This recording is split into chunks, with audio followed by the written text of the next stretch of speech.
الحمد للہ وکفى وسلام علی عباده الذین اصطفى اما بعد۔ بزرگان محترم اور عزیز میرے دینی بھائیوں، وہ کون کون سی چیزیں ہیں جن سے روزہ ٹوٹ جاتا ہے؟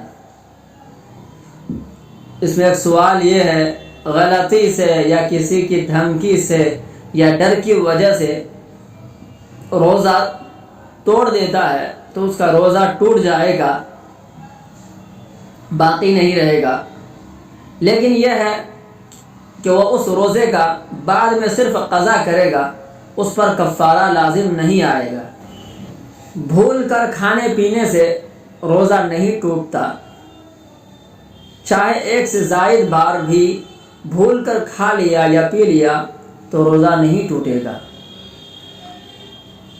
تھوک اگر منہ میں آ رہا ہے، تھوک نگل لینے سے روزہ نہیں ٹوٹتا، تھوک زیادہ ہو یا کم۔